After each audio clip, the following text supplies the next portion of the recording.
Going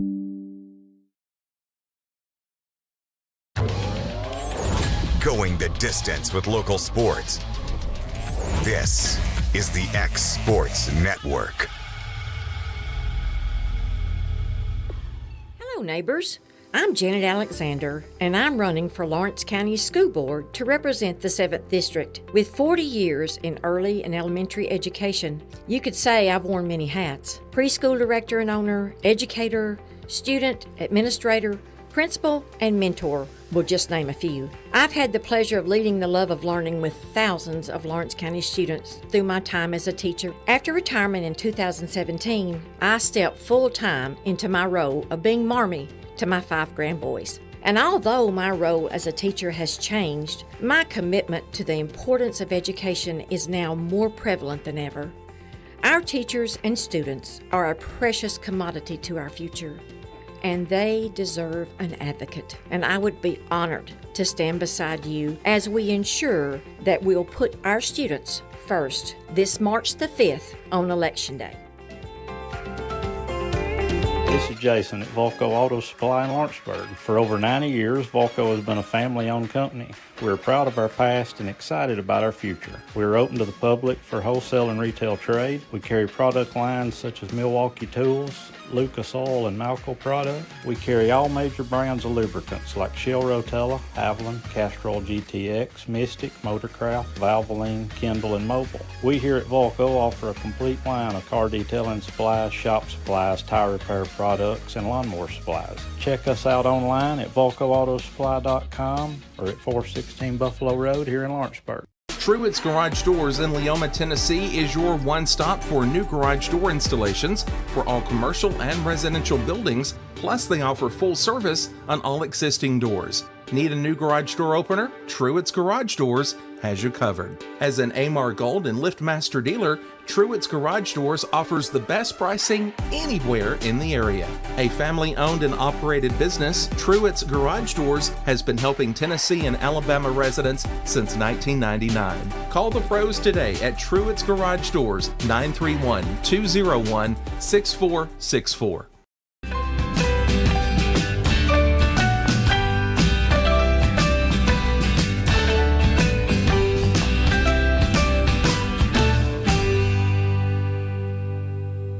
Whether you're shopping in Lawrenceburg, Loretto, Summertown, or Mount Pleasant, Tegan's Food Stores has you covered with the best quality food at the best prices. From Cash Saver to Superama and CB Foods, stop by your neighborhood Tegan's Food Store today. If you want the best clean and wash experience, you need to catch the happy wave at Tidal Wave Auto Spa. Don't settle for streaks, dirt residue, water spots, and weak vacuums that you can get at just any car wash. At all our locations, you will be greeted by a smiling attendant who will pre-wash your car front and back to remove any stubborn bugs and dirt before guiding you through the tunnel, where your car will be treated to the ultimate spa treatment with state-of-the-art equipment and one-of-a-kind wash experience that will give your car a showroom shine. Afterwards, you can help yourself to our free powerful vacuums, cleaning cloths, and glass and surface cleaner for the perfect finishing touch. When it comes to caring for your car, don't settle for any wash and pay for all the extras. Get the best when you catch the happy wave at your local Tidal Wave Auto Spa. Going the distance with local sports. This is the X Sports Network. And welcome back here to X Sports Live. Once again, joined by the trio of Dusty Kaiser and Hayden Burks. I'm AJ Good. Kevin Wright's back on producing, much to Dusty's dismay. Number 2. And I'm number 1. Kevin said the show is going to be at 3 o'clock in the morning if we keep making those wisecracks there. He'll still have to get up and come do it. I know. I mean, I can get up. My son keeps waking me up at 3 o'clock in the morning. You know, there's nothing like a screaming toddler at 3 a.m. Then you open up the door, he's standing up in the crib. Hi. Yeah, just trying to get somebody's attention. That's just what they do. Well, fellas, it's we've had a busy couple weeks. We're having to catch up on a lot of different things because of Snowmageddon. Lawrence County had 3 games last week. They got 3 games this week. We'll start off with them. A couple good wins at Franklin County. We'll start off with the boys. Hayden and I were there. I know you watched. It was kind of, they started on a 5-0 run. Then Franklin County answered with a 14-0 run. Then after that, wow. Lady Cats just could not miss. They shot over 50% from the field, hit 12 threes in the game. Pretty impressive come from behind win on the road like that. Yeah, obviously, AJ, you and I talked about it. Obviously, Lawrence County got on that 5-0 run, and then Franklin County answered with a 14-0 run. I'm thinking, okay, this is a different game now because they're in Franklin County. They got home court, but, man, it was just the complete opposite after that point because then Lawrence County started hitting shots. They started rebounding the ball. They started moving the ball a little bit better. And then, once again, they just started knocking down shots, and that's been their key. And I believe they had, 5 Lady Cats in double-figure scoring as well. Yeah. So, I mean, that was by far their best game. And I told you after the game, they scored 82 points that game. And that's rare for a college girls team to do. Yeah, and for them to do that. We just watched a college girls yeah. team score 42 Yeah, in 40 that minutes. was rough. Yeah. I'll claim them. I watching it when I got home and I turned it on and the game was over. We went and had dinner and I was like, the game's over, and I'm looking. I was like, huh. Well, I seen why the game was over. Yeah. I was like, okay. And I really thought Crash was keeping score and had a scoreboard. I thought, man, Crash has got the score wrong. They done hung 8. They ain't no way. And I'm not trying to be ugly about the Lady Cats scoring 82. I just thought, man. Well, then I just took my finger and I rewind a little bit, and they're just hitting shot after shot. I mean, 3-pointers, moving the ball. Wow. Keely around. Frazier was knocking them down. Lady Kate King was knocking them down. How many blocks did Kimmy Pig have? 3 off Three, the top of my yeah. head. The At least the boys three. had The 7. boys, there was no Oh, telling yeah, how I many watched the whole blocks there game. were. I watched it on the TV, but I mean, like, just going from last week, watching the girls and the boys, and I know we'll talk about the boys, but man, the girls, Coach Scott, I talked to her Thursday night when we just got done with Tullahoma to a tough loss, and she was like, "We're getting better each week," And they are. Hey, They are. from Meet the Cats, me and you sat beside each other, till right now, totally different team. Right. Hey, listen, this team's good. Real good. They're really good. They play well together. They're coached great. I think we make a run. Yeah. I mean, they had 32 points off the bench last Yes. night. Yeah. Laney Cake with 14, Keeley with 11. JC had 11. Cabry, what's that, 4 or 5 straight games she's been in double Yeah, I figures? I think I it believe is. she had- just going back what Yeah. she done last night and just thinking back. Yeah, I think she had 12 or 13 as well. So I mean, She led them with 15 last night. 15, there you go. And I know I say the term quick release 3 because it is when it gets in, boom. Oh. Her and JC just get rid of it. And that's- she's been so good. The confidence is there. She'll make them with someone's in her face or someone's close to her. She doesn't need to be wide open. We've seen at times she can make her own plays, make her own moves, go off the dribble. But I mean, like you guys said, how many teams have they out rebounded? And then they're always the man. smallest team Yeah. on the they're court. always the smallest Tell team. Every team they play is bigger than them. Yeah, Franklin But I County want to talk was about way bigger. one thing about Cabry that I think we overlook a little bit, and I watch it. I think it's good. Is her defense. Absolutely. That Lady Cat defense, at times, I mean, they just straight up just piss you off. Yeah. The other team. Down low, Ryan Hughes. It's hard to score on her. Listen, she gets down there. I mean, she just bangs down low, and for somebody to be so raw, we've talked about her, how she's grown each week. I mean, hey, these girls, they got it going on, and they're do. young.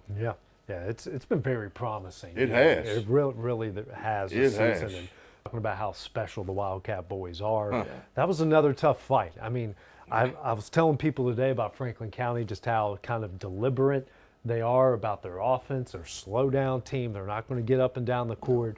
They make you have to maximize your possessions. And the Wildcats took advantage of that just like they did when they were here.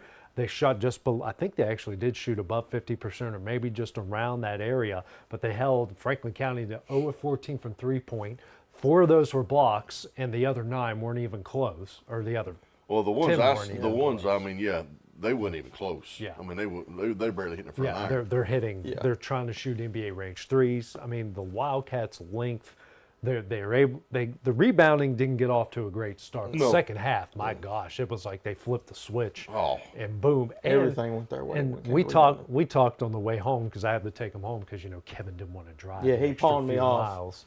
Yeah, he goes, hey, can you take him home? I don't want to drive an extra few miles back to. Are you kidding me? Well, because I rode with Kevin up to cover the JV games. You know, they and left then, at yeah. 8 a.m. to go to Winchester. You know? Yeah. I had to wake up at 6 just to get ready. Did he buy you lunch? No, not at all. Oh, Oh, you popped off.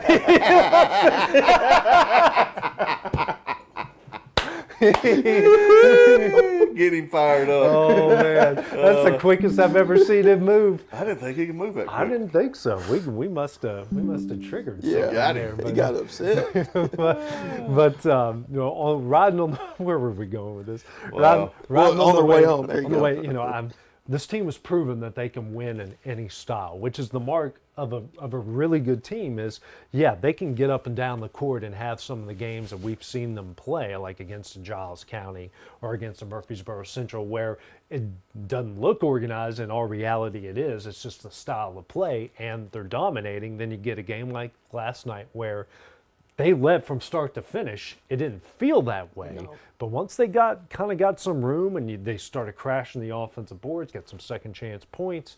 You know, they didn't live or die by the three. They hit 10 straight or at 9 of their last 10 free throws to close the game out. This is a team that's proven they can win any style, any way.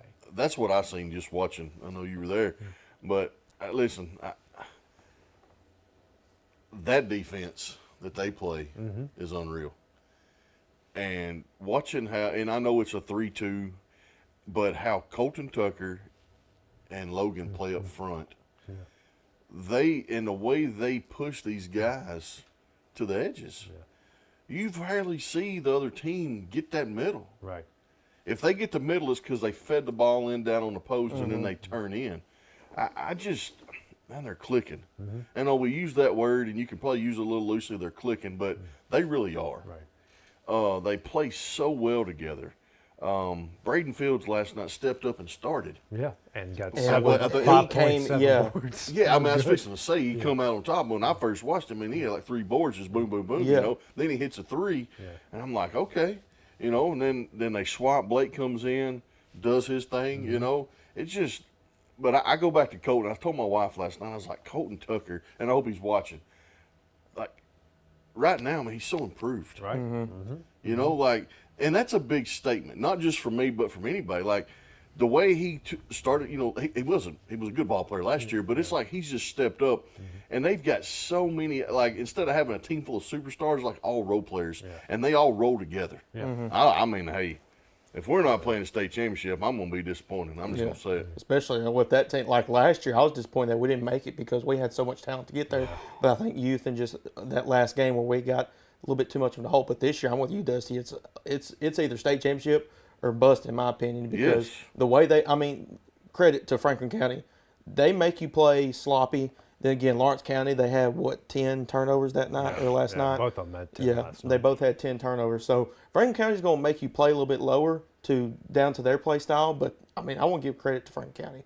That team, even though they're 8-15 overall and 6th in the district, that I would take them over a few other teams in their district as well. The team that's played Lawrence County the toughest of the teams so far has been them twice. It has. Now they're going to see Marshall County coming up tomorrow night. Another good Marshall team we County haven't is seen.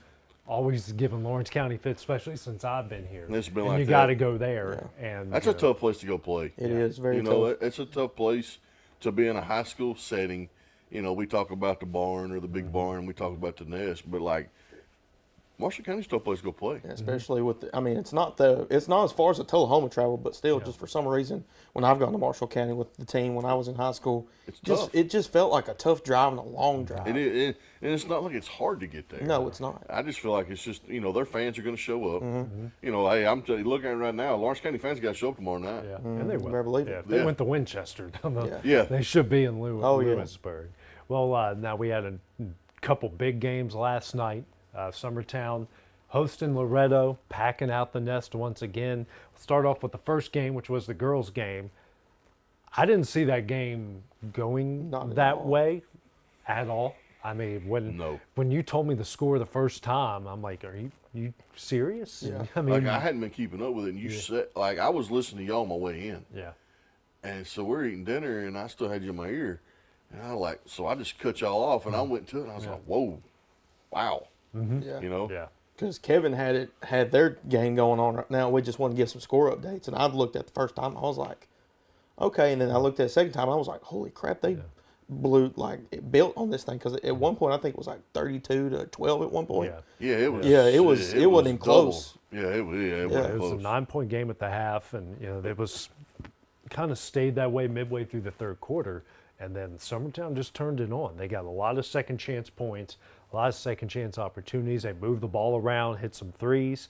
I mean, remember the same Summertown team that came down back from double digits at Loretto had a 2-possession lead until Allie Weathers took over, and the rest of that team Loretto started hitting some shots.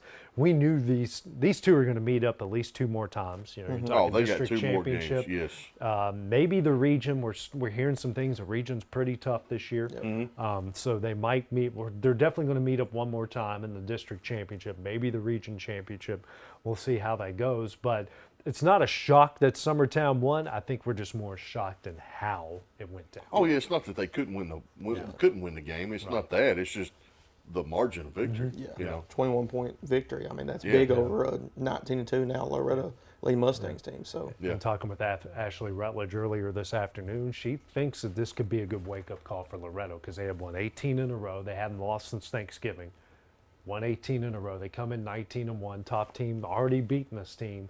And they go in there, hostile environment, got a young team, an inexperienced team in some parts.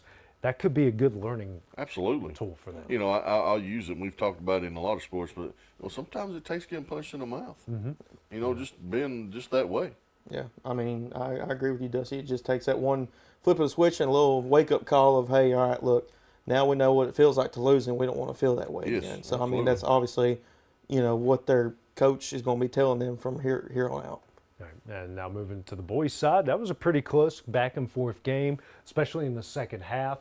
I mean, Loretto had a lead at halftime, but then Summertown took the lead right at the start of the fourth, hit some big shots, and all of a sudden Mason Tidwell, 23 points for them last night, kind of took over that game. Kurt Burleson, I think 14 for Summertown, 16 for Grayson Burleson there, and that's another good win for that Loretto boys team. We mentioned it both times. That they played Lawrence County, the times that I've gotten to see them outside of the Lawrence County games. Talented team, got a lot of shooters, got some stars, got some guys that aren't afraid to do dirty work, starting to make some plays. This could be a Murfreesboro type team, and talking with their head coach, Greg Tips, today, the region is not as strong as what it's been in the past. This could be a really, really good opportunity for the Loretto boys to go to the Glass House as well. And I believe you're right, AJ. I'm thinking with this team, we didn't really know. Obviously, we knew who was coming back. They all had another year of experience. Then again, I knew they were going to be a good team. I didn't think they'd be this good, though. 15-5 overall. And like you said, that's a Murfreesboro team in my eyes. And then again, the district, it's still going to be competitive for Summertown. You got a good Mount Pleasant team, Lewis County. They might come out of nowhere and go on a run, but I mean, it's Mount Pleasant's really good. Yeah, Mount Pleasant's really good. Team Yes, it is. They're very talented team. Very talented. Good thing about their district is, 4 teams qualify to go to the region. They are automatic qualifiers. There's only 4 teams. There's only 4 teams. Yeah. So automatic get in there. Well, coming up next, speaking of Loretto guys, I had a chance to catch up with their head coaches today. We'll see what they have to say coming up next on X Sports Live. The Summit of Lawrenceburg is the premier senior and assisted living community in the region. The Summit makes it home for you or your loved one with diverse suites that welcome and encourage community, plus gathering spaces, neighborhoods, daily activities, and a wonderful staff that supports you every day. Hi, I'm Tara Blue. I'm the new director of the Summit, and we would like to invite you and your family to come and tour our facility. We would love to see you here.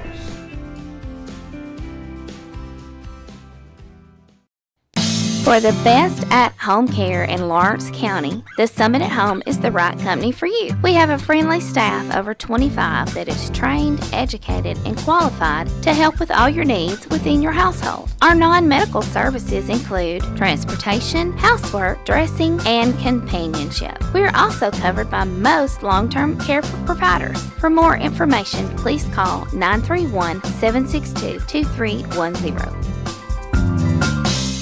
The Hidden Garden, located just off the square in downtown Lawrenceburg, is your hometown oasis for massage, aesthetics, full hair and nail services, and body waxing. Gift certificates are available, and be sure to follow them on Facebook for their specials. The Hidden Garden, your peace, your place. 222 Pulaski Street, Lawrenceburg, Tennessee, or phone 931-762-9799. Tennessee Flight Training. We are training the next generation of pilots. Come and see why Tennessee Flight Training is the best way to learn to fly. Tennessee Flight Training. The skies are calling. If there ever was such a thing as a company that could do almost anything, well, Tenakee Properties is it. These guys know how to completely transform your existing home into something new, or just do it room by room. Need a new bathroom or kitchen? What about a fresh coat of paint? Even a new floor? Looking for dirt work? Tenakee has you covered. Oh, and you can even rent a dumpster from them too. That's Tenakee Properties. Visit Tenakee.com or phone 931-244-4602. Hi, my name is Asha. I go to Lawrenceburg Technical College, and I moved here a year ago from California. I wanted to be a cosmetologist and study hair, nails, and makeup. You should come join us at Lawrenceburg Technical College and learn all about cosmetology. Swap and Shop Center in Lawrenceburg is your go-to stop to complete your home, business, a combination of both, or really anything you can think of. With one of the region's biggest selection of bedroom furniture, name brand mattresses, recliners, living room and dining room suites, accents for the home or office, quality name brand appliances, and did I mention Swap and Shop services what they sell? This is family owned and operated business at its best. And the best part is, they'll treat you like family too. We got bedroom suites, mattresses, dining room suites, appliances, outdoor equipment, mowers, and more. See us at Swap and Shop Center in Lawrenceburg, Tennessee. Going the distance with local sports. This is the X Sports Network. And welcome back to X Sports Live here in our new studio. Today I had a chance to catch up with the boys and girls head coaches over at Loretto, starting first with girls head coach Ashley Rutledge. All right, Ashley, I know that wasn't the result you guys were looking for last night, but what can you kind of take away from that game and moving forward here the rest of the regular season? Well, I think any loss, if you learn from it, it's not a terrible loss. We're disappointed in how we lost. There wasn't much of an effort, and we felt like we looked lazy at times. So that was hard to sit on as a coach, and right now we're in film study watching it all over. But if we can learn from it, a loss can sometimes refocus you, and we hope that's what it does for us. It's like you mentioned, this could be a turning point for you guys. Maybe it's, you never want to take a 21-point loss or something like that, but sometimes that can be what gets the season going. Oh yeah, definitely, and hats off to Summertown. They're a great ball team. They're scrappy, and their atmosphere was very good last night. So we've had seasons in the past where we look and go, that was the turning point. So we hope that we could look back at this one and say the Summertown game was one for us. And looking before then, through the district play, what have you liked out of your team through those first few games? We went on a big win run there for a while, and so we were proud of that the girls just found a way to win, because according to Coach T, one of our schedules is the hardest in 2A, and it has been tough. But I like the girls that they just have found a way to win up to this point. There's been some tough games. We're trying to grow, but there's still some things that we've got to make sure we get better before tournament time. Speaking of tournament time, it's right around the corner. You're literally here in 2 weeks. Yeah. What do you kind of want to see your team focus on here on those 3 games moving ahead before the tournament? Right, really just defense and consistency. For individual players to be consistent and for us to know what we can count on with them, but more than anything, just heart and effort. That's what we want to see. Speaking of, you got Allie, she's getting some consideration here for Miss Basketball in Class 2A, and she's one of those steady, consistent forces that you have out here on the court. Oh, absolutely. She can fill the stat sheet. So a lot of people may look at her points, but she's our leading rebounder, assists, steals. I mean, she does it all, and so we've been proud for her to do that this year, and we hope that she'll continue to do that. You got some freshmen. Sophie Weathers is starting. Allie Augustine's your 6th man off the bench. Just talk about what they've done in their first full season here in high school basketball. Oh, absolutely. Last night we told them that they would have some growing pains because that's the first kind of big atmosphere they've been in, kind of. But they've done really well. I've been really proud of them. There were some points where they struggled a little bit last night, but we said, you know, that we all struggled at points. But up to this point, they've really been able to step out of their comfort zone, and the effort's been there, the heart's been there, and they've really just, you know, been very coachable up to this point. We're just really proud of them. Like you mentioned, what is an atmosphere like last night when you're playing in a packed house in a rivalry? What does that do for those experiencing it?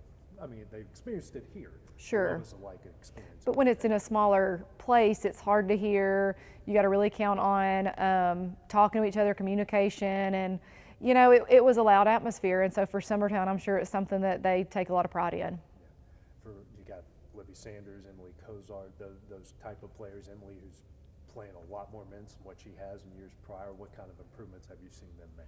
Well, I think those two are great shooters, and I think they have to continue to have confidence and shoot the ball when they're open.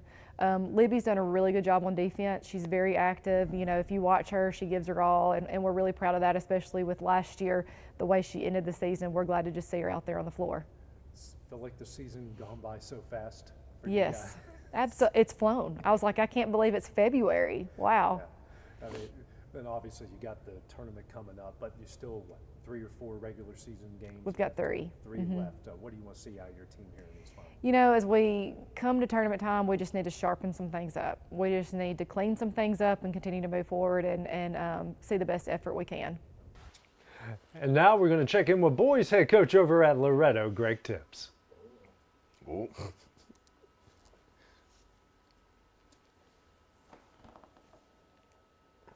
All right, Coach, coming off a good win last night against Summertown, just what did you like out of your guys in that tough back-and-forth game? Yeah, I liked how hard we played. I thought we did a tremendous job on the defensive boards. Defensively, I thought we did a good job for the most part, but I loved our guts and our grit.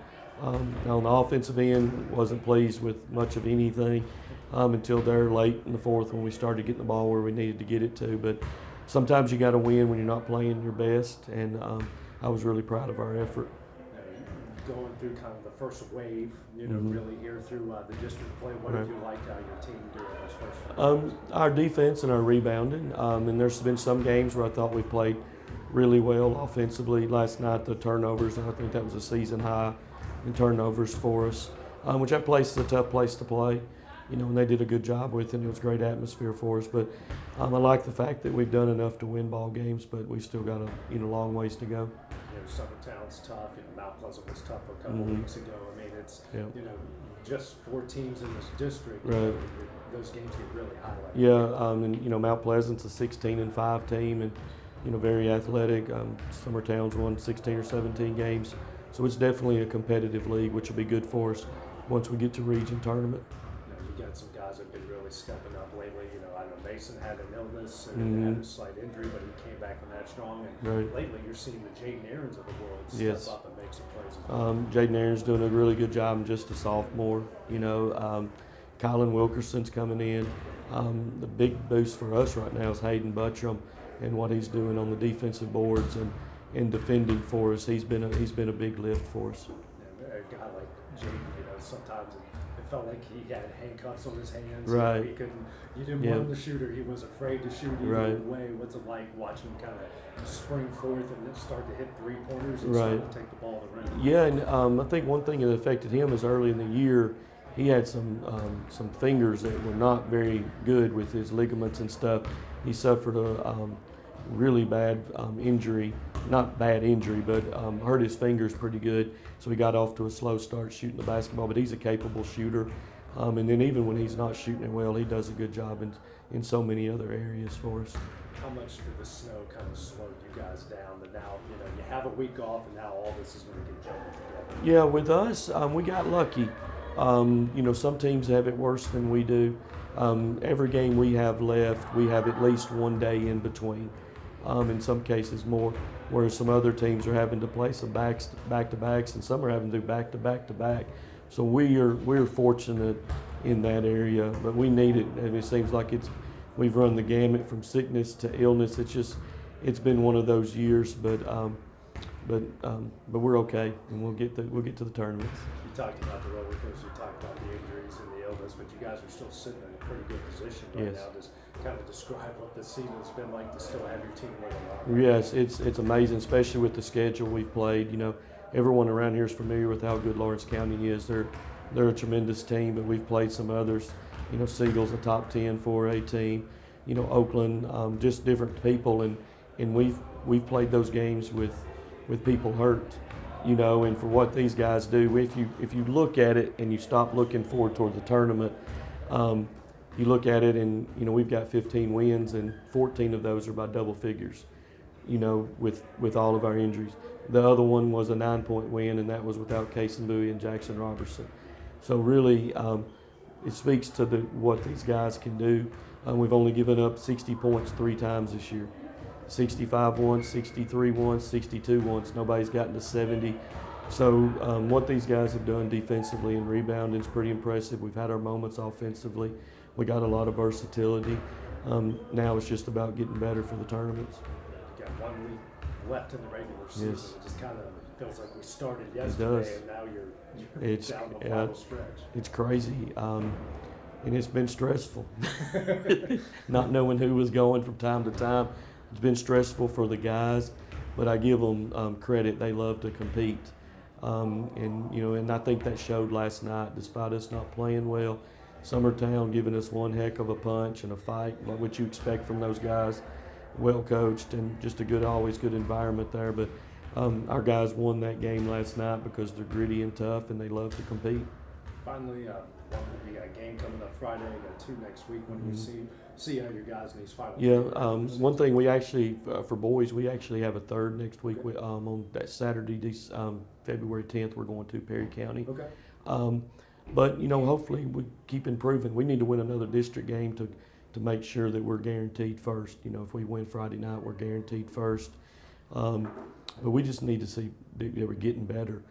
We've got to cut down on turnovers from last night. That's a must. You know, when you get to state tournaments, a lot of times you leave those games and you're looking at your stat sheet, and everybody that's playing those are usually turning it over 4, 5, 6 times. They got out of hand a little bit last night. So we've got some things we've got to sharpen up on, but just looking forward to watching our guys compete for the next couple of weeks. That is our interviews with the head coaches over at Loretto. Ashley Rutledge and Greg Tips got a game coming up on Friday night back at the New Barn. Well, coming up next, these two, well, they're going to go at it. We got some issues going down in Knoxville. This guy, the big guy, is ready to he's ready to tee off. So Tennessee fans, I mean, he's a Bama fan. You all know what you get with the Bama fan, and he's ready to defend Tennessee's honor. That's coming up next on X Sports Live. Southern Tennessee Orthopedics welcomes orthopedic surgeon Dr. Paul Thomas. Count on Dr. Paul Thomas, podiatrist Dr. James Barksdale, and nurse practitioner Doug Ead at Southern Tennessee Orthopedics to keep your life in motion. Injuries and foot pain can rob you of the activities you enjoy most. So our team is here, close to home, to address the pain and to get you moving again. Southern Tennessee Orthopedics. From the routine to the unforeseen, you can count on us. To learn more, visit SouthernTennesseeMedicalGroup.com or to schedule an appointment, call 931-762-4400. Story and Leave, the Tennessee Valley's most dynamic furniture store, featuring our Made in America galleries with solid wood dining and bedrooms, leather furniture, mattresses, and so much more. You want it? We've got it. With our 3 acres of showroom and our huge warehouse, we're sure to have exactly what you want. And it's all ready to be delivered to your home absolutely free. Just try that anywhere else. We are Story and Leave. Hey guys, I'm Kyle Hammock, General Manager here at Heritage Automotive, your Chevy GMC dealer in Lawrenceburg, Tennessee. I'm from Marshall County, Tennessee, where I went to Cornersville High School. I attended Cumberland University. After Cumberland, I went into the United States Marine Corps to serve the country. After that, I went right back into the car business. I'm very familiar with the car business. I have been around the car business pretty much my entire life. And my commitment to you is to ensure the most competitive new and used vehicle pricing on the market, as well as the best service around. Well, we'll treat you like family here at Heritage Automotive in Lawrenceburg, Tennessee.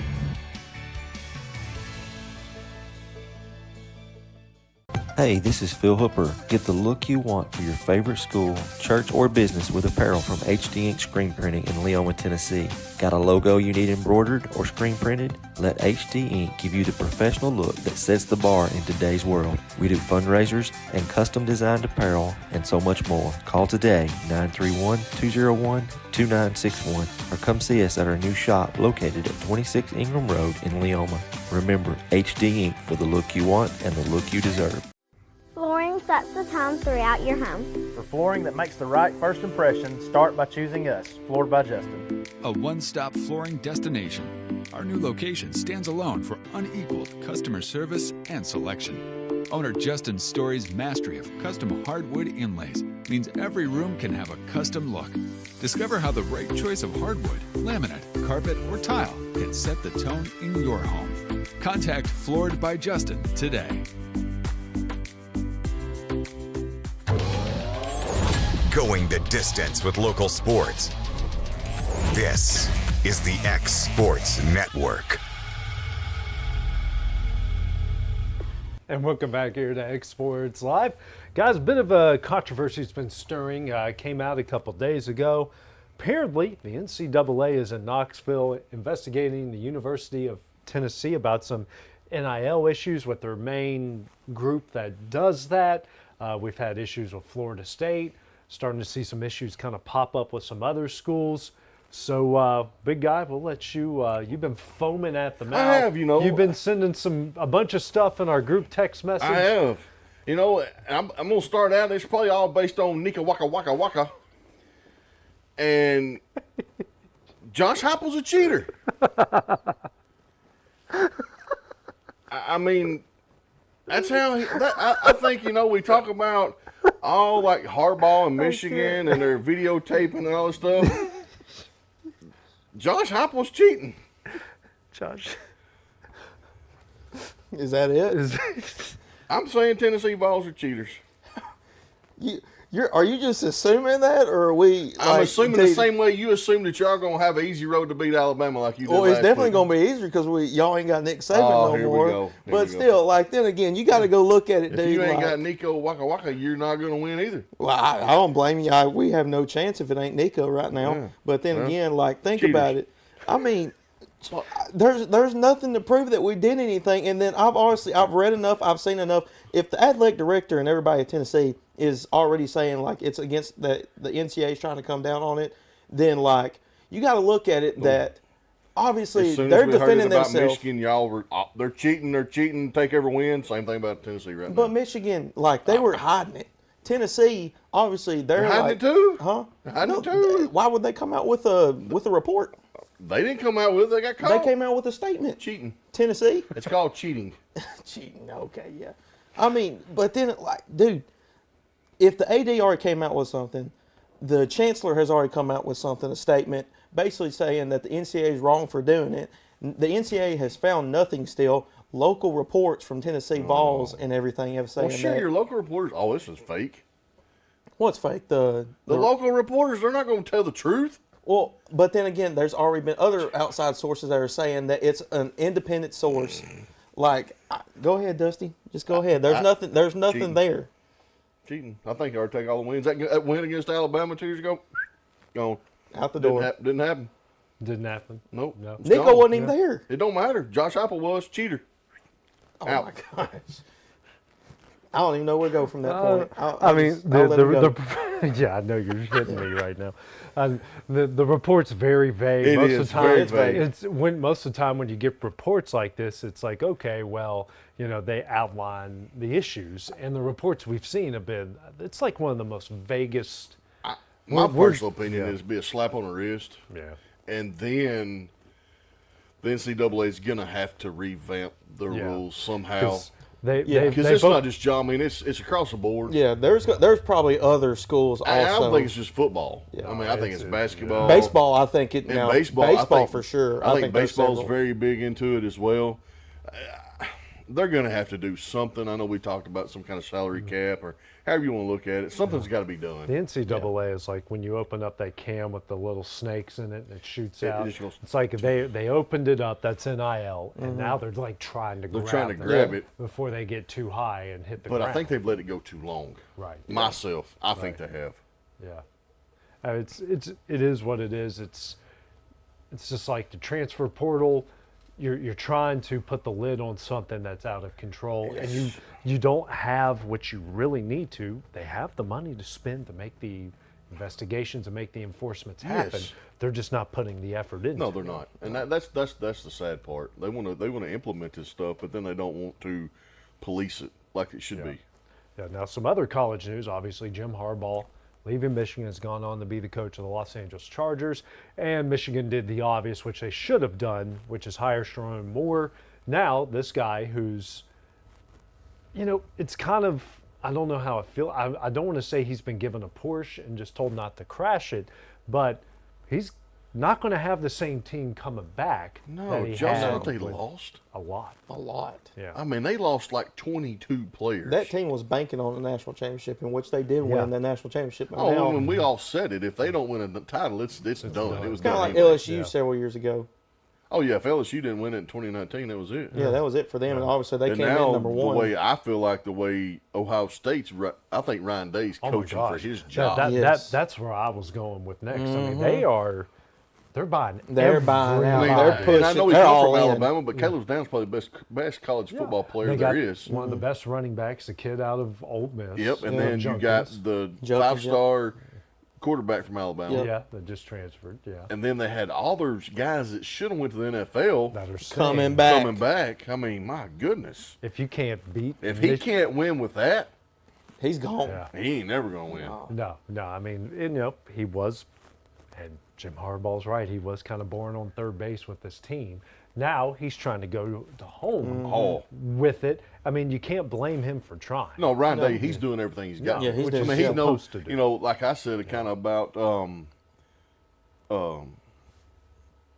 it's Drew Blank, Philadelphia Eagles coach. Sirianni. Sirianni. Sirianni's going to start the season on the hot seat. Yep.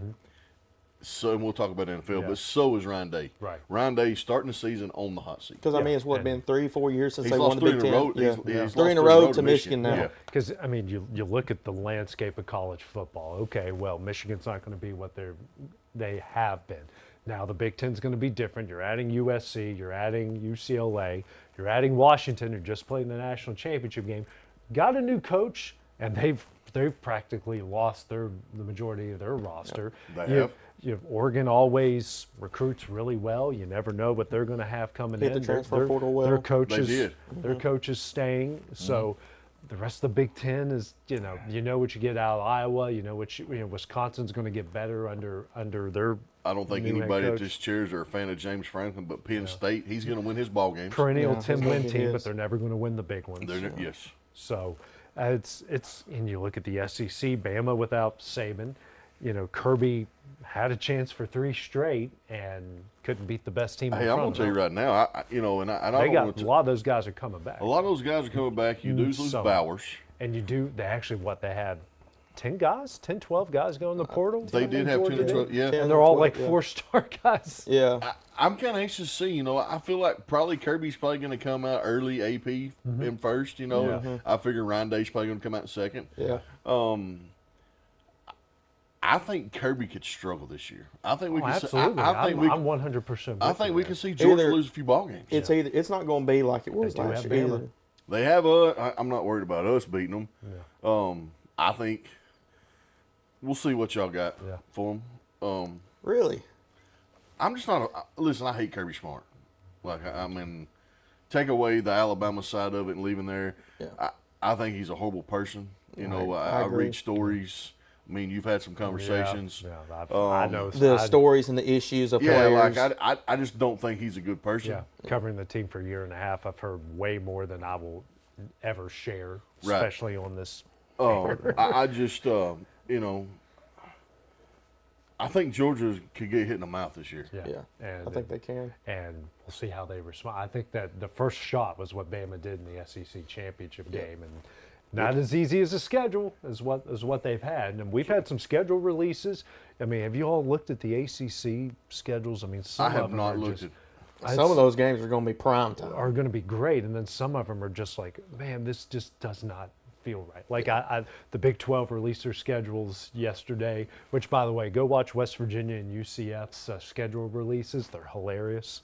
They're really funny that they have on social media. They're Right. really funny, but like, I'm having so much trouble. I'm like, all right, we're going to go play Arizona this year. We got Central Florida coming to Morgantown, and you know, Texas Tech and Baylor still on there, which they've been since our inception into the Big 12. But it's just, there's just so much about this. I'm like, I'm having a hard time just getting used to this.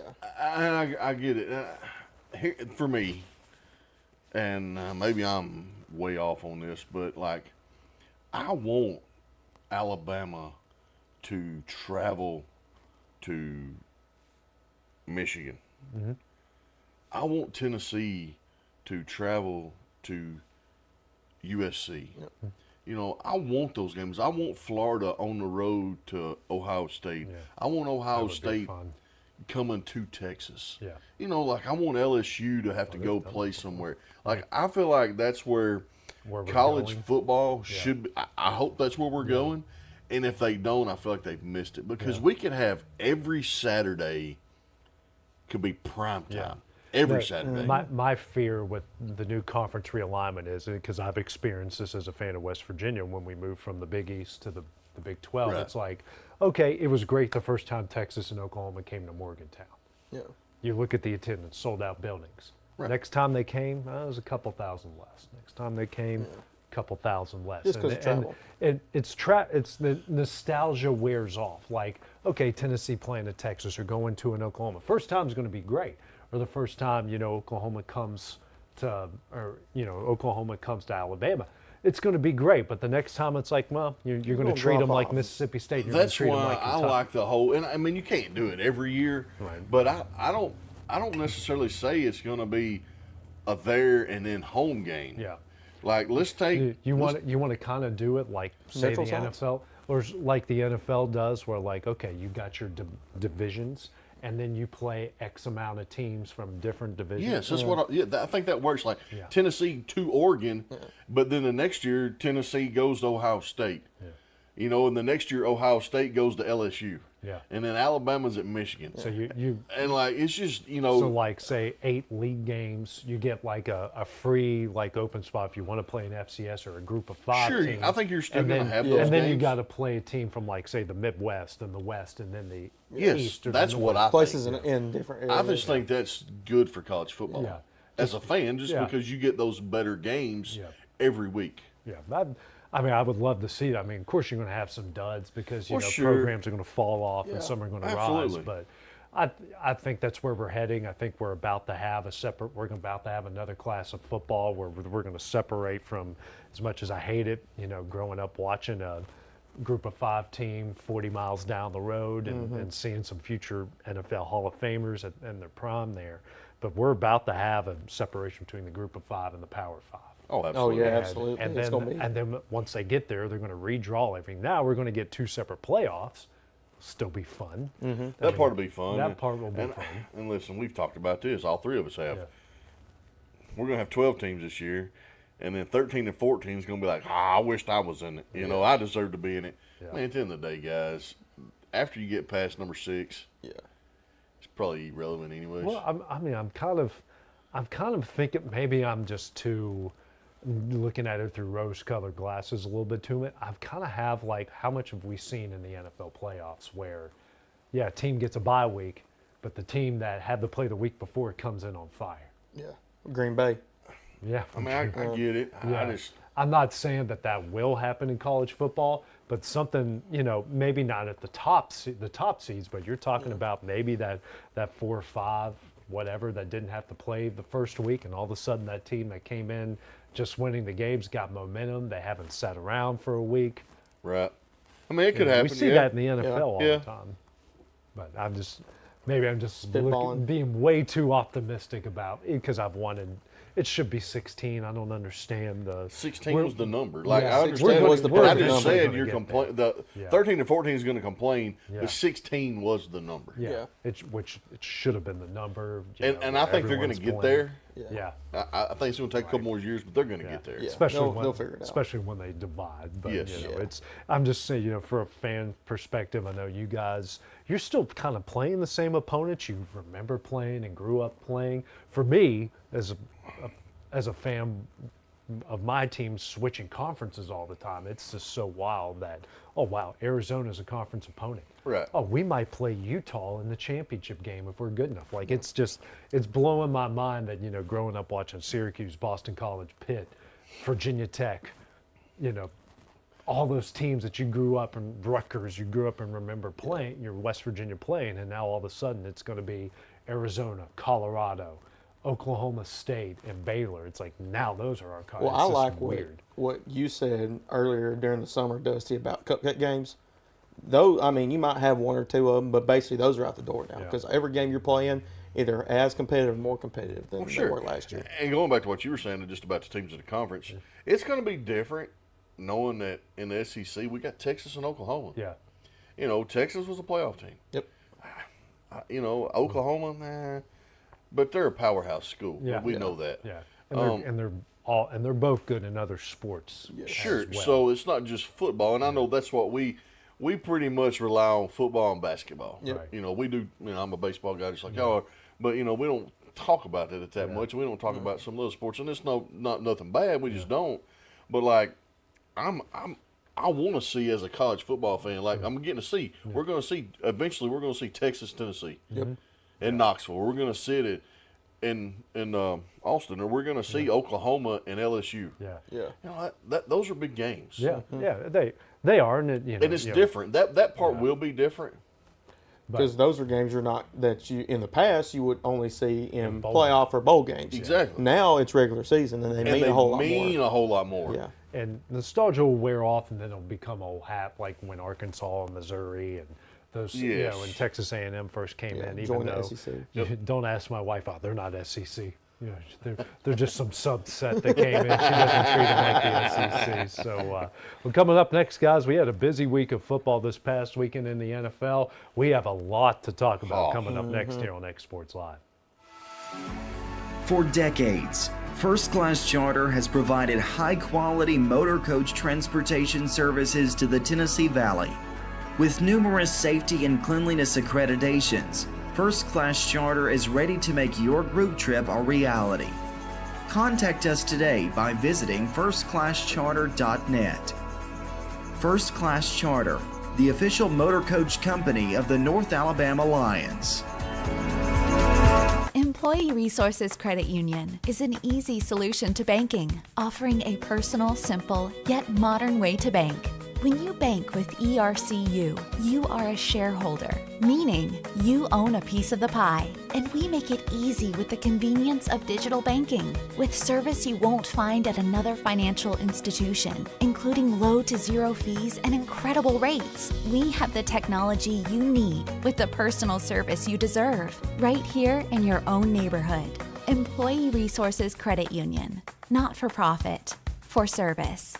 I'm Mike Keith, and my friends at Elliott Johnson Insurance have a great partner in Auto Owners Insurance. Auto Owners makes it easy to get life, home, car, or business insurance. Let Elliott Johnson Insurance find the Auto Owners policy that makes a difference in your life. Call Elliott Johnson Insurance at one of their 3 locations, Florence, Loretta, and Lawrenceburg. Elliott Johnson Insurance, moving forward for our clients every day.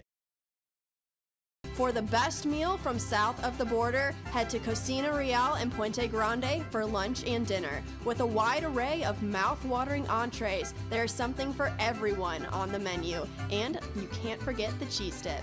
They'll treat you like family, and you'll never leave hungry. Make Cocina Real Mexican Restaurant and Puente Grande Mexican Restaurant your choice for authentic cuisine, located in Lawrenceburg, Tennessee. Got a dent, a ding, a scratch, or a bent fender? Major or minor, Car Country Collision Center in Leoma can fix you up. Car Country works with all insurance carriers, gives free estimates, can work on foreign and domestic vehicles, and has experience you can trust. They've been in business since 1990. Unfortunately, accidents happen, but you can get your car back on the road with as little hassle as possible with the help of Car Country. Call 931-852-4708 or stop by at 2567 Highway 43 South in Leoma. Hey everyone, this is Landon Saunders. And this is Nate Patterson with Cloud9 Fiber. We're excited to finally be able to offer Lawrenceburg our blazing fast, reliable, and affordable fiber internet services. If you're looking for a more reliable and more affordable provider, we at Cloud9 Fiber have you covered. Plans start at $50 a month, and we can offer up to a gigabit to your home or business. We are excited to be able to offer your first month of service entirely free. We encourage you to sign up on cloud9fiber.com or by calling 931-201-9098 so we can help you make the switch today.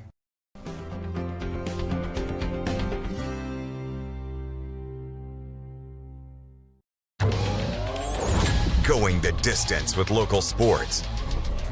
This is the X Sports Network. And welcome back here to X Sports Live. And guys, our Super Bowl is set up here. We got the Chiefs and the 49ers. We'll start off Sunday with the first game of the day. Chiefs came out like a ball of fire, scored on their first two possessions.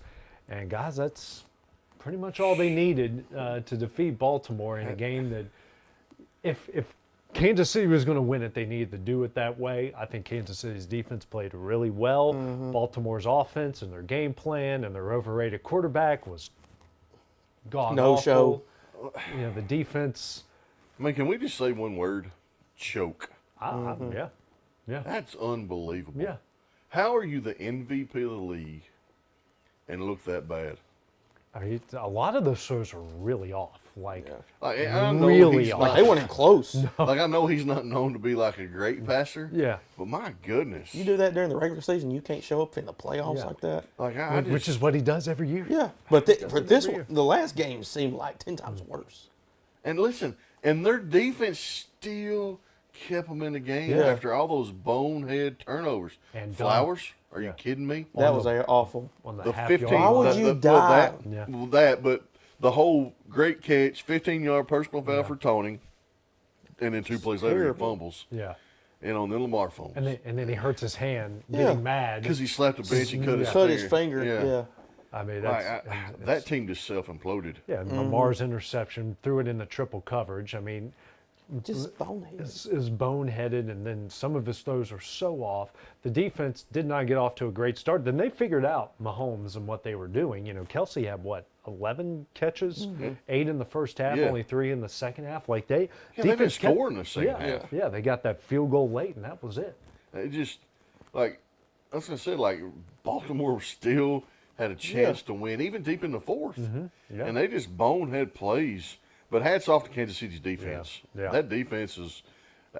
I hate to give them credit. I'm just not a fan of the team, but man, that defense is good. Yeah. It's like they step up. That was the issue. Like that's what kind of the issue was last year. We were all concerned about their defense, but when the playoffs came, I mean, that's just we're going to have to get used to that Kansas City. Whenever it looks like they're going to have issues in the regular season, but for some reason, when it's playoff time, man, that switch has been flipped and it's go time. Andy Reid, Steve Spagnuolo, those guys know what they're doing. An experienced quarterback that's gotten it done against a guy that, I'm just gonna be honest, guys. I don't know if Lamar Jackson wants to be great.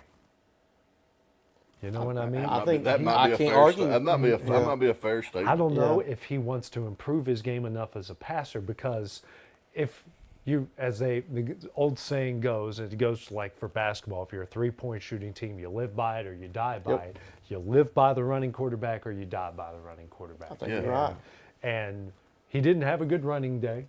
He really didn't try to do much. They threw it 40 times. This is a team that averages 6 yards a rush. And the running game was working. Yeah, they didn't have to throw it. They didn't have to. No, and the game was close enough they didn't have to do that. But they threw it 40 times with a guy that I don't know if he really wants to be in the spotlight. He's got bright light syndrome. He could be. He he's could be proven right. I several mean, times. he signs. He's going to hold out. He gets all this money. Yeah. And performed at MVP level all season. Yep. And then gets in the playoff and look like a dud. Yeah. I mean, just it's just bad football. We're gonna have to call the Dak moments to Lamar moments now, because I mean, in my opinion, Okay, Lamar's that's got fair. Lamar's that's fair. gotten worse than Dak. Yeah, I That's think fair. Dak just has more of them. Yeah. Oh, for and when you sure. play for the Cowboys, Yeah, it's when you just play for that the more- Cowboys, it's bound to happen. It's just that more magnified. Now to the other game, and I want you guys to, you talk about what you thought happened in between Detroit and San Francisco. First thing I'm going to say, Dan, you got to take the points. Yep. Golly, This Dan. isn't the regular season where you can lose a game and make it up next Sunday. That's it. You don't get those chances. If he takes the points, they win. Fair. He stuck to what he did, though. I will give him credit for that. But I agree with you, though. That's a gimme field goal. Yeah. That is a gimme field goal. 4th and 3, and I don't remember what 43-yard field goal I think it was. Yes. That's a gimme. So I mean, I don't know. I've never seen anything like it. Well, I mean, we have. I mean, Brady done it to Atlanta in the Super Bowl, but like 17-point game at the listen, half. guys, I almost text y'all. I almost sent a text out, going almost into halftime. Like, Detroit has kicked your team in the teeth. They did. They did in the first half. And then the script got flipped. Oh, in the second did half. it get flipped? So now I'm going to go on the other side of it. Yep. Yeah. You got a stud. Yeah, they do. Yeah. Yeah. And I don't know which one you want to call it. Maybe you want to say Debo. Yeah. That catch Ayuk made, dude. The only other catch better, I feel like, was when Lamar caught his own tip pass. I think the Jawan Jennings one that led to the field goal to start. That's the first where I was half. going. was pretty good. That's where I was going. So good. Jawan, and I hate to even give the Tennessee guy props, but man, that was a great catch. Christian McCaffrey. Yeah. I'm going to go out and say it just because me and you're NBA guys. Yep. That may be the biggest bonehead trade since Kevin Durant was traded to Golden State. What the Carolina Panthers done. What did they give up? Like 4th round pick for him?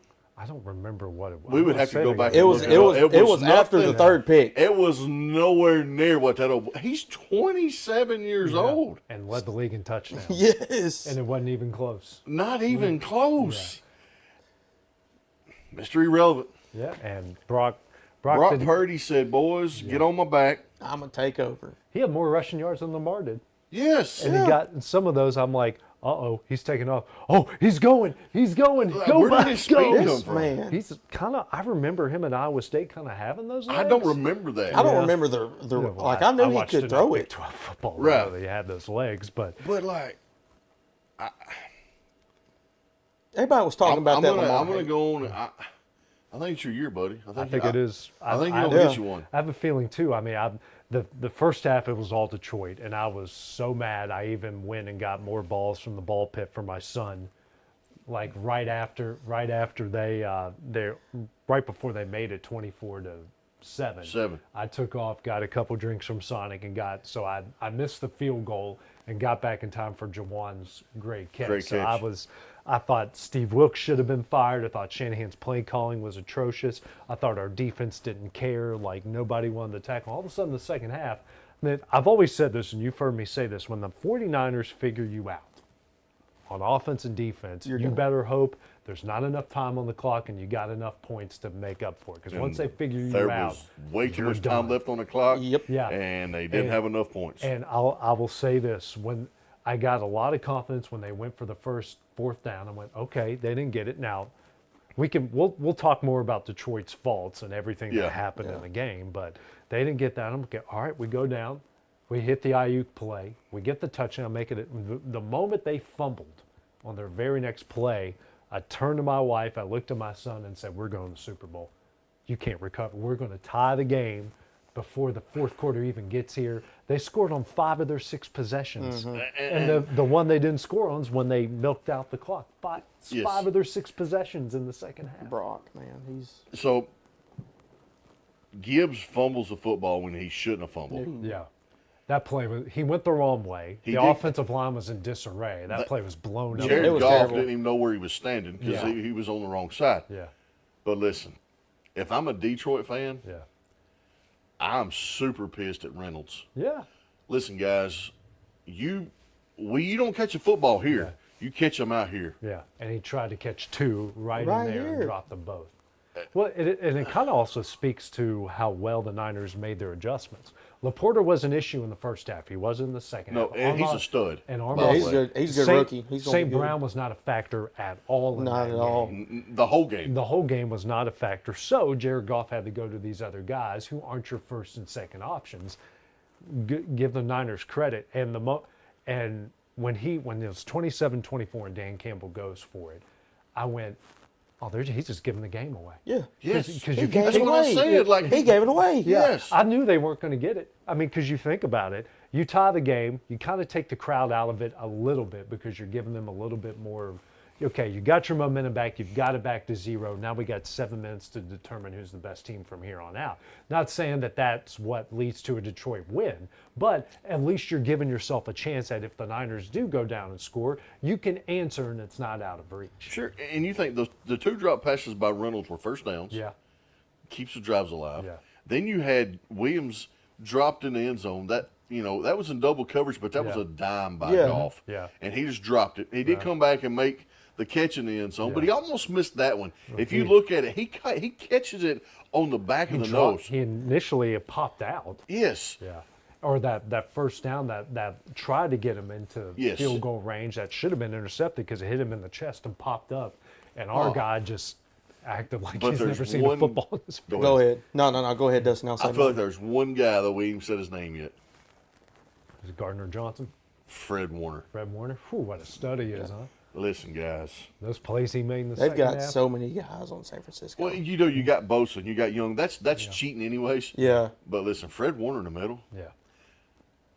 When he can go man on the outside, as well as he can spy the quarterback if he needs to, or he can shut the run down. Mm-hmm. He was covering Laporta in the flat. It's unbelievable. Yeah. Fred Warner to me was the MVP of the game. Yeah. Yeah, he was. I mean, they got gashed on the perimeter and in the run game. Second half run game was not a factor. They started getting pressure on Jared Goff. He got happy feet. They started throwing ducks, which he wasn't doing in the first half. Let's talk about the battle up front. You know one name no one mentioned at all except for one highlight for Detroit? Aiden Hutchinson. He was irrelevant. He was nowhere to be Two found. deflected passes. You know how many tackles he had in the game? Zero. Yep. And his highlight in that game was George Kittle pancaking him. Yes. George Kittle knocked him. Threw him to the ground. And that was in the first half before That the was in the momentum first half. was on the 49ers. And I texted my buddy and I told him, I said, Hutchinson's got to show up in the second half. And he did. Not even close. They got 2 sacks. They did pressure Purdy, I think, 9 times. And Yeah. But like the 2 sacks happened on back-to-back plays, and they eventually kicked the field goal to take the lead there. But I mean, I thought the 49ers offensive line and defensive line won the game because that's what took over in the second half. I'm going back to McCaffrey. Like, he's a dog. Mm-hmm. Like, he runs so hard. He plays with that chip. Mm-hmm.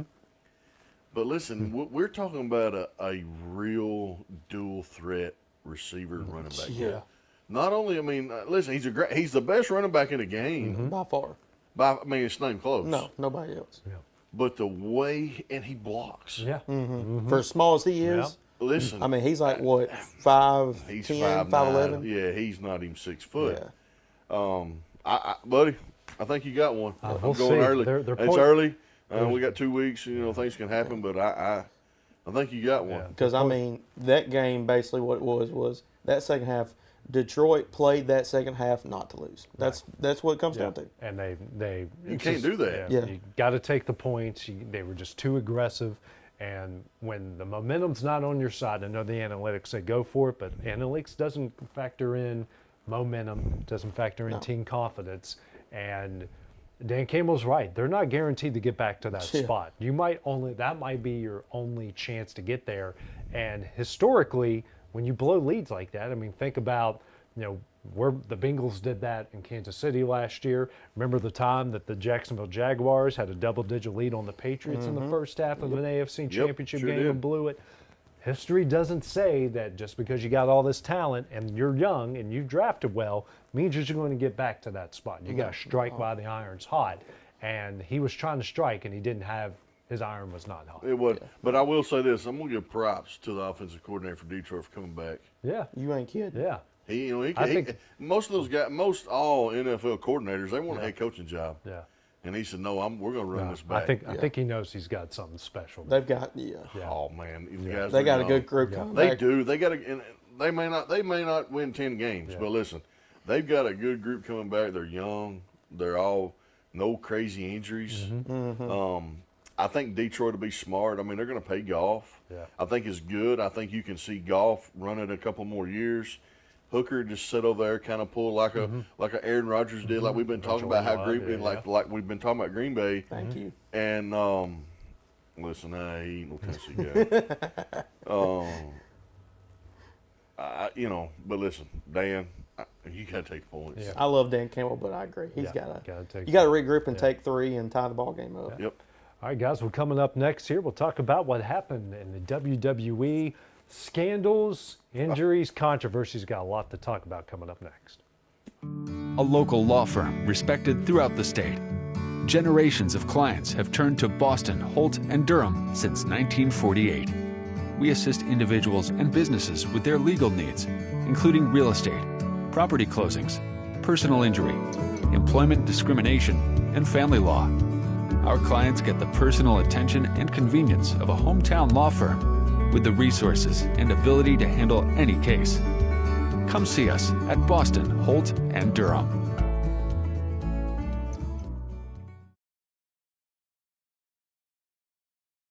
Financial advisor Scott Beasley knows time spent with family is everything. As a founder of Beasley Wealth Management, his mission is to give clients the freedom to enjoy time with family without the burden of financial concerns. A local of Lawrenceburg, Scott deeply values building relationships with clients, ensuring they make informed decisions concerning asset management, tax planning, and retirement planning. Offering a free initial consultation, Beasley Wealth Management helps clients pursue their aspirations with confidence.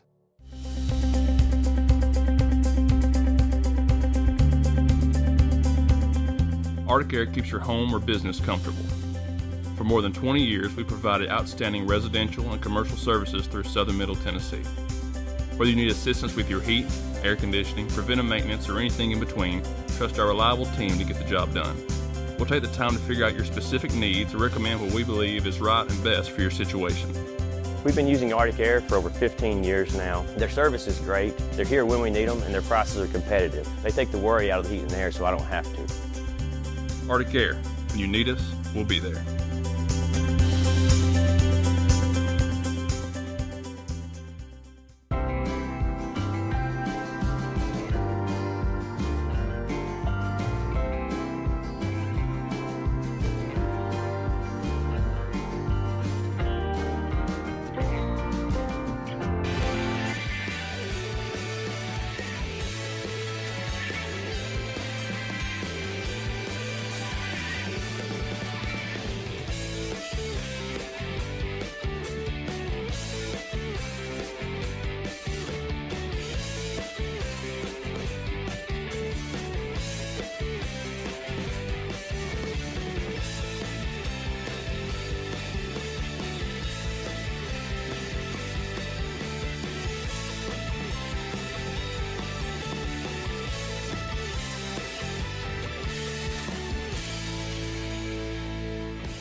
Do you have a small farm, a big farm, or just critters in the backyard to feed? If you answered yes to any of those questions, then you need to make the short drive down to A&B Feeds in Etheridge, Tennessee today. Owner and operator Jamie Ayers has you covered and will treat you right.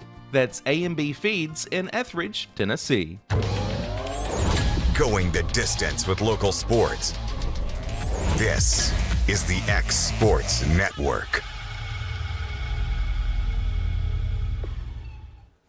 And welcome back here to X Sports Live from the news studio. And guys, we had a big weekend in wrestling coming up, but I want to say that it was a bit soiled. It was a bit spoiled with the allegations against Vince McMahon. I don't know if anybody has read the reports.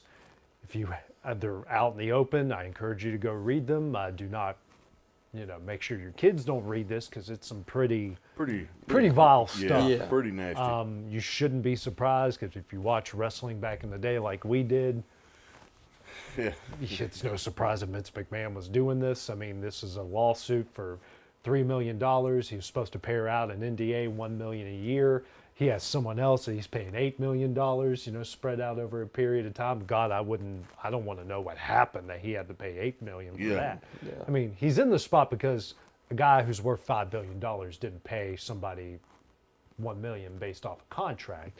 Sure. But I mean, I think it kind of, plans had to change at the Royal Rumble because Brock Lesnar's implicated in this. So they put Braun Breaker in the spot. Yep. Now, he looked great. Oh, yeah. He was awesome. Yes. He played the role really well, but now we're having WrestleMania plans change, all kinds of stuff going down with it. But first is kind of your all's initial thoughts and everything that Vince McMahon has resigned. More than likely, there's no way in the world, never say never, but it just doesn't feel like he's done with wrestling. No, Vince is done. I think we'll see Triple H take it and run with it. He's done a great job. He has. Vince will be on the back burner. I mean, he's 82. Yeah. Fatal 4-way match for me. We talked about it Saturday night. I was watching it, very anticlimactic. I think the ending was botched. I think AJ got hurt. They still hadn't talked about it. Yeah. Something happened there. That ending was terrible. Yeah, that ended well. I thought the Royal Rumble was really good. I was glad to see Cody. I sent you that picture today. Yeah. That was you. I sent it in the group. Probably he joined an elite list. Hogan, Michaels, and Steve Austin are the only other 3 people to ever win the Royal Rumble back to back. Now, fast forward a little bit into that match. Now CM Punk's hurt. Torch tricep. Yep. Torch tricep. They played it off really well last night. I know y'all were in a game or Monday night. Well, we watched. Yeah, I went back and watched the highlights of the show. I still think that Cody's not going to win the belt from Roman. He's going to take Seth's belt. I think that's a mistake. If it's Cody Seth at WrestleMania, I think they're not going to have a choice. I think that we're going to see Rock and Roman. Roman's going to lose that title before WrestleMania. Rock's not going to win a belt. Because he's not going to be there that long. My opinion. My opinion only. So how does Roman lose it before WrestleMania? Orton takes it from him. Well, but I don't think Roman's next match until WrestleMania. We got 2 pay-per-views. Yeah, we do have 2. We got 2. I just know with his contract, he's only booked for certain things. Yeah, I know, but we've got 2 pay-per-views. Yeah, you do have 2 pay-per-views, and plus, obviously, Elimination Chamber. That's a big pay-per-view as well. Pay-per-view. And Seth's not going to be there, so you might want to have to throw Roman. You're going to have to. Yeah. I still think that we're going to see Lesnar Gunther at WrestleMania. In my opinion. I don't know if they're going to bring Brock back. They may not. They may not bring him back for a while. They may let him have to sit out. I don't know. I don't think so. I think they're going to kind of let this die down, and then he'll be back in the picture. But I'm going to tell you right now, the match I can't wait to watch, and we've seen a little bit of it Saturday night, and that's Jimmy and Jay. Ooh, yeah, because they started off the Rumble. He called it. You called it. We were watching it right here, and he go, "Oh, it's going to be Jimmy and Jay." I'm like, "There's no way they're going to do that." Well, I saw Jay come out, and then I was like, "Okay, it'd be something." Yeah. If they got Jimmy out there, and I'm like, "All right, let's see. I think it'll be Jimmy." Boom. Then the music. And it was. I think they're going to tear the house down. Okay. Yeah. Okay. Like main event night 1. I think it's going to be a main event match night 1. It's going to close the show out on Friday night or Saturday night, and it's going to be off the charts. We've got Drew McIntyre's monster healing it right now. Dude. I kind of think because of what happened on Monday Night Raw that I think he's going to match up with Sami Zayn at some point at a pay-per-view. I think that's going somewhere. You still got to figure out what are you going to do with AJ Styles? What are you going to do with LA Knight? I think it's clear with big LA names, and you got to put them somewhere in some sort of feud. And I think a lot of that'll play out in the next couple pay-per-views. Yeah. They'll set up a few things. Kevin Owens also, I saw, he might be out with a broke foot. Because I've been watching some podcasts, some wrestling podcasts, and YouTubers and reading stories. Dude, there's a bunch of guys that are hurt. Yeah. There is a bunch of main event guys. And kind of, I guess, whatever the script was, they came out for WrestleMania, just throw it out the door. Because, it's with Seth being on the shelf, and hey, listen, he may not be back at Mania. Yeah. You don't ever know. Just depends on rehab. Punk's It could not go going wrong. to be ready to go. That's a disappointment for me. Yeah. If we want to talk about disappointments, I was really looking forward to Punk at Mania. And now they're bringing up some NXT guys. I think Braun Breaker was a last minute. I think he came in and looked like a stud. Yes. Oh, I think he's going to be main roster. Yeah. And I think he's going to be face. Yeah. I mean, I think he's going to go after some of the Judgment Day. Yeah. I'd love to see him go after Gunther, though. That would be big. Oh, that'd be huge. Yeah. And I think, obviously on the women's side, I think Damage Control is going to turn on Bayley. It's going to make Bayley a face because you can't have heel v heel. And you know whose music's going to hit, don't you? Oh, is that her, the hugger stuff, or? That's Sasha. Sasha? Yeah. I don't know. The report's saying she's going to the other league. Yeah. Keep seeing that. But, Oh, really? I will see. I mean, it's nothing's on paper. Naomi's come back. Yeah. You know, Sasha and Naomi left together. Sasha and Bayley were tag team champions. Don't forget about the new girl, Jade Cargill. That was Cargill, absolute stud. Yeah. She is a stud. I mean, she picked up Nia Jax like it was. No, Nia Jax also helped. You know, she had to she go gave her up. the But ball. still, Yeah. you just, She Cargill, did get the she's spring. just strong. Yeah, I actually watched the Women's Rumble the last couple of days. There were some good moments in there. There was. The R-Truth part, my gosh. That was hilarious. Oh Time my out. Where the gosh. guys? Where the guys He's at? an idiot. He plays a good role. Yeah. You know, and for him, at his age, Yeah. you know, he's tapping 50. Yeah, I think he's at 51, 52. The tag team stuff with Dominic during the men's rumble. Dude, Dominic. Yeah, and then was it Chelsea Green in the women's rumble? She kept getting crushed by the big girls. Yeah. Yeah. That was so stinking funny. Yeah. She sold it off. She sold did. it She off sold really it off well. Yeah, there's just so many question marks. I knew we were going to have a lot of question marks anyways, but you don't have a Punk. You're not going to have a Seth. I mean, yeah, the storylines can develop, and who knows who's actually hurt and who's not. You know, wrestling is always, it's got it out there. Obviously, it changes a lot. Yeah, You and know. you never know because of rehabs. Because obviously, several years ago, John Cena had that injury, and then he And came it's back. in like 3 months. Yeah, it was back in 3 months. Yeah. So I mean, you never know how rehab goes. Never know. I mean, but a Punk's age, and he's had so many injuries since Yes, he's he been has. back. I won't give credit though to Punk. Like they, you know, at first everybody was kind of looking at that match and like those guys looked like they are just worn out. But then the reports came out with him having that torn tricep, And he was still doing all and he those was still moves with doing the all the torn moves. tricep. And Yeah, that shows you a lot for Cody being able to carry that. Yeah. yeah. You know, people don't realize Cody's good. Mm-hmm. He's very good in the ring, which I mean, he's grew up in it. It's been his life. But I think with them pulling the trigger on having him go back to back, I think that really is okay. We're giving you the torch. Go run with it. Yeah. Oh, I think they are too. And what really got me today, I seen a video. I guess it would have been Monday night when Punk. Just see the video when Punk told him to go finish the story. Yeah, and Punk was emotional about it. Oh too. yeah, he was real. So that's good. You know, I hope it's Roman that Cody beats, but I don't know. I think maybe he beats him before WrestleMania. Maybe Cody gets to defend his title at WrestleMania. I hope not. I hope he wins it at Mania. Yeah. But you don't ever know which way they're going to go with it. But, you know, you hope if they're going to do this long, I mean, we're pretty much at a 1.5 year build.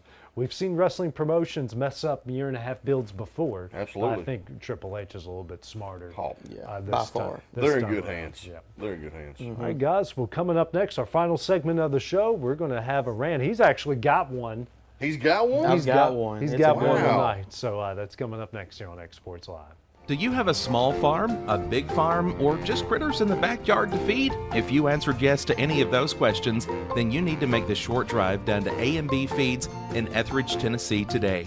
Owner and operator Jamie Ayers has you covered and will treat you right. That's A&B Feeds in Etheridge, Tennessee.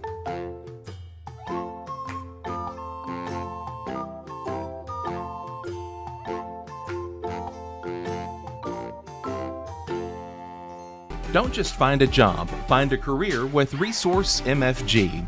The team at Resource MFG in Lawrenceburg has the resources and experience to find you a full or part-time position right away. Now recruiting for open positions in Lawrence, Giles, and Murray counties. Whether you're entering the workforce for the first time or looking to take your career to the next level, let your journey begin with Resource MFG. Located at 300 Ellingson Street in Lawrenceburg. Phone 931-570-2111 to jumpstart your career today. Renright Equipment has all the tools you need to get the job done. From bobcats to trenchers to augers to lifts, we have a large variety of equipment for every project, big or small. Need a new mower? We have you covered there too. With great brands Hustler and Big Dog, Renright is ready to serve all your equipment needs. Call today and reserve your equipment from Renright Equipment in Lawrenceburg, Tennessee.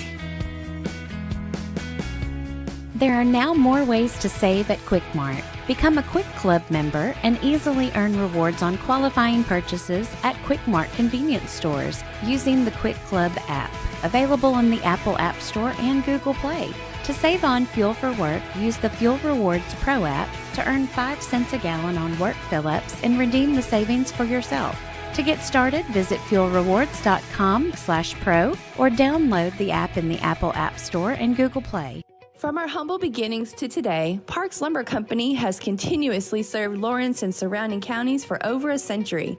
Although we started as a small lumber yard in 1896, we have grown to include everything you need to make your dream project come to life.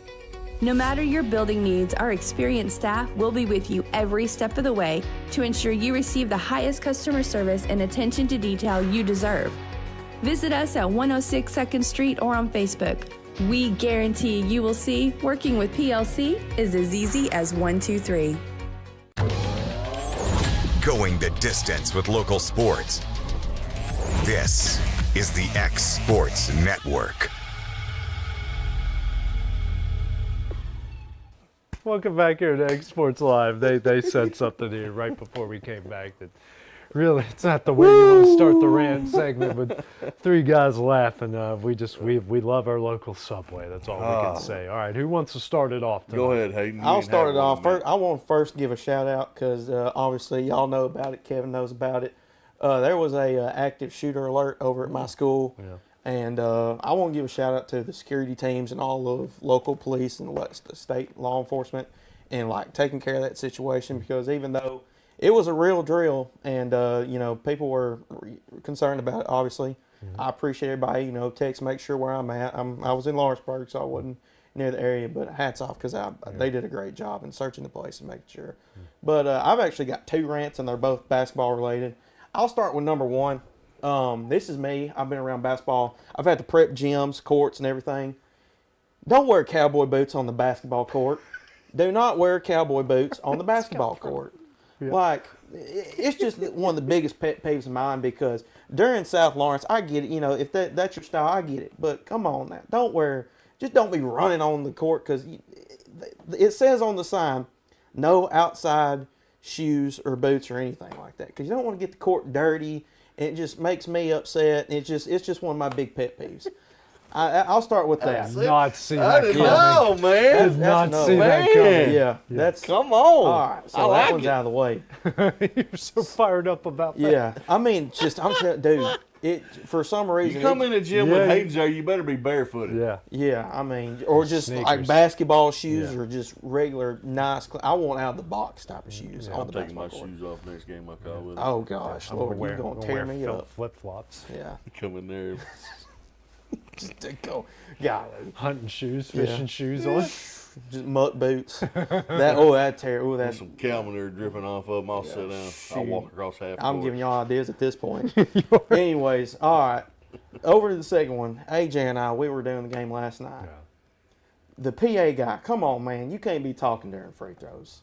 I mean, then again, if you're going to talk before a free throw, say, okay, fouls on number so-and-so, number 30 to the line. Yeah. Get what you got to say out. And then after the free throw, say what you got to say. Sub coming in, boom, get that. Yeah. Don't be saying fouls on number so-and-so, he's got so-and-so points on the night, he's fouled by him, he'll go to the line, shoot 2 free throws. By the way, make sure to come out to our game on Friday night and support your so-and-so team. Like, just you got to look at both sides. Yeah. If we were the team leading at the point. Yeah. How would you feel if you were on the other side where we did that at our gym? It's just etiquette. Yeah. I mean, it's just proper etiquette. So just think next time, and then again, I mean, just that's all I gotta say about that. I pointed it out during the broadcast because it's a pet peeve of mine too. Yes. It's, you know, you go to major college games or NBA games, you go, fouling so-and-so, his second team's third. That's all they say. All you gotta say. Like, you know who's at the free throw line. You can see them. Yeah. Or if you don't know who they are, you can look up to the scoreboard. You can see their number. That's who they are. You don't have to say all that. Literally, there were 4 straight free throws for Colton Tucker where the guy talked the entire time and did not even waste a breath. And then the part that upset me, we were tearing down at the end of the game.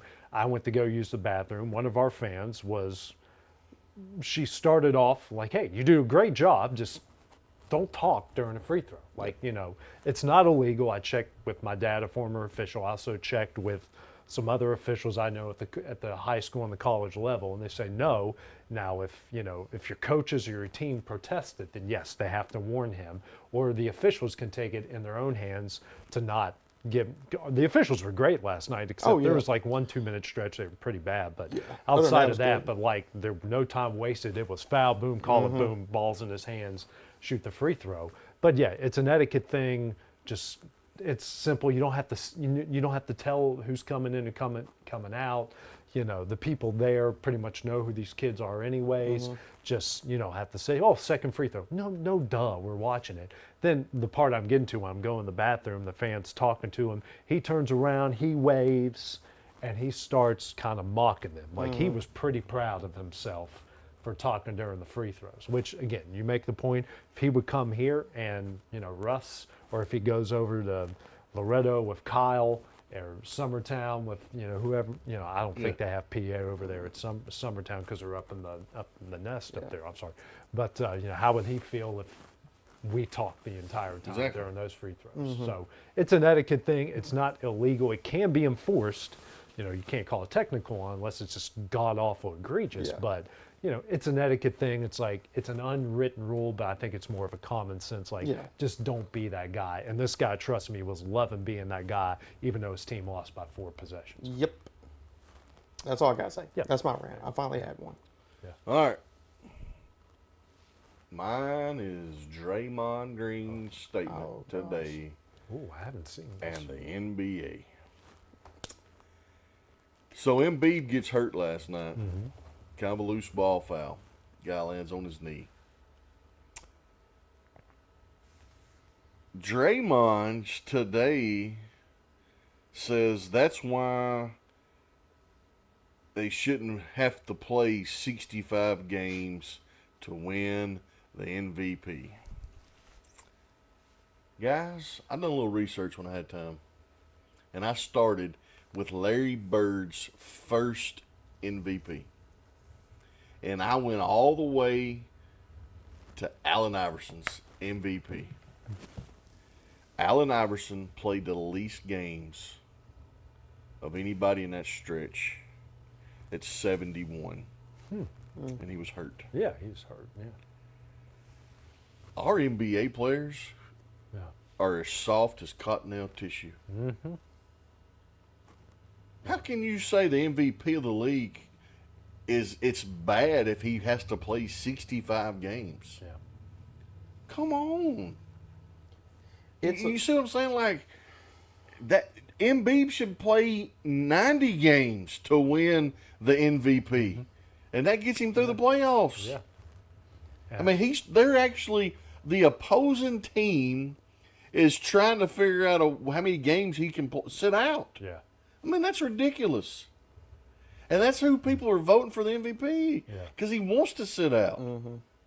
No. Yeah. Not at all. Right. Yeah, and the NBA put in rules because these guys were sitting out too much. Like, if you're going to be considered for this, you got to play X amount of games. Yeah, because if you don't play the amount of games, you're not eligible for the MVP. You're not eligible for all NBA teams. And with that comes, if you make an all NBA team, you get another bonus. Yeah, you get more money. Yeah, you're going to get a ton of money. It's the whole part of the game. Like, the MVP, you're the most valuable player for that season. And all you got to do is play 65 games. Yeah. Well, whoop-de-crap. Yeah. Yeah. At 17, That's you not- can take yeah. a break for it. You imagine you only have to work 65 days a year? Yeah, I mean. And you get awards and millions of dollars? Yeah. I mean, and if you, I've seen a lot of videos the last couple weeks about, ever since you guys brought it up, I think last Exports Live, I watched a lot of videos. There's a lot of people that share your all sentiment that the play in the NBA right now is awful. Oh, it's terrible. It's awful. I can't watch it. I can't watch it. Yeah, I actually tried to watch some. I'm like, I feel like I'm just watching I know it's the stigma it gets, but I feel like I'm watching a pickup basketball game at the local Y, That's what it except these sounds guys like. are just bigger, more athletic, and make more money. And they're not playing defense. That's the worst part. This year's been terrible defensive wise. You know, and I got a buddy of Luka mine, and Atlanta. Are you kidding me? Atlanta looked like just a team that didn't belong out there. I got a buddy he's probably watching, or he'll go back and watch, and he'll be mad when I say this. And of course, he's a LeBron guy, but like, he's even made the statement, "Oh, they don't play defense in the playoffs." Are you kidding me? Yeah. You're supposed to play defense that's part of basketball. Yeah. Mm-hmm. Like, you're making millions of dollars. Fans are going to watch you play, and you don't even have to play defense. Yeah. It's almost like watching the stupid All-Star game. Mhm. That's a joke. Yeah. 175 to 174, the East wins. Yeah. You know, whatever. I think the only thing good I've seen in the past week about NBA, and this is going to be the three-point contest of what's her name's going to shoot against Steph. Yeah, Steph. That's because the dunk contest is a joke. Yeah. The skills contest is a joke. The All-Star game doesn't get competitive until that last quarter. Whenever whoever reaches the amount of points wins. So, Exactly. So I think Steph and the girl going against each other in the three. I can't think of her name. Sabrina. Yes. I think that'll be good. But outside of that, like, I can't watch it. And I mean, of course, we got all our sites we follow, and then that's what I see. Yeah. You know, Draymond making these statements about Embiid. You know, he's got to play 65 games, and he's already hurt, so see why, blah, blah, blah. Come on, man. Shut up. That's the problem with the NBA. It's what they do off the court is getting more press than what they actually do on the court right now, and that should be a problem for any league. Yes. But you know, if it shows up in the ratings when women's college basketball is topping it in the ratings right now. Which, frankly, if you watch a good women's college basketball right now, far Carolina, more unreal. entertaining. It's so much better to watch if you're a basketball fan. Yeah, exactly. Yeah. Well, my rant tonight and has to do with college basketball, and it's something I've been saying. I've been telling you guys off air. For you SEC fans, you're not ready for what you're about to experience when Texas comes into your league. And on the same token, I don't think Texas fans are ready for when they come to the SEC. Have you seen the old horns down controversy? Old Rodney Terry loses to UCF at home. They do the horns down on the court. He gets so upset, tells them don't do that, you know, act like you've been there before. Oh, the next game, they upset Texas. Rodney Terry's acting like he's winning the national championship. Next game, they go to BYU, lose, and they make the kids who wrote horns down on the front, on their shirts, on the front row of the student section, take them off. That's not going to happen in the SEC next year, and I hope they walk into Knoxville, Tuscaloosa, every game. I don't care if it's underwater basket weaving, tennis, volleyball, everyone in the stands doing this. Just do it and make them get used to it. Because they are speaking of softer than Charmin, that's the Texas fan base. Case in point, I got my dad tickets to go see WVU in Texas a few years ago. The best seats I can find without paying $1,000 was in the Texas fan section. And my dad, one of their players got hurt. My dad made a quote that we've joked about for years. Get off the field, you're killing the turf. You know, just stupid. It's a stupid throwaway line, and we've made that joke a million times. He literally almost got into an altercation with a 50-year-old woman, Texas fan, because you don't know who he is. He's a wonderful person. And my dad's like, I don't care. He's hurt. He's wasting the game. I want to get home at a decent time. Roll him off. So they're softer than Charmin. I'm imploring every fan at the SEC, no matter who you're a fan of, when you see the horns come in, horns down all day, make the signs, wear the shirts, make their life a living HE double hockey sticks. For all of us who have had to deal with them in the Big 12 for all of these years, Horns down all baby. day long. Rodney Terry, you need to be a man and grow some, bud, because you think this is hard in the Big 12. Wait till you go visit this league next year, and those fans really don't care about you because you're an outsider to them. Most of them probably will never think you're SEC. Never. So Never. you're an outsider in their building, and just get used to it. It ain't going to be a walk in the park. So that's my rant. So just get used to it. You got one, Kevin? Hey, before we close it out, though, I do have something. So, Dusty, we appreciate you. We appreciate you. We got you a little surprising little gift. So you're going to really like this. You know, we know you're the redhead stepchild, but I want you to meet the newest member of the X Sports Live cast.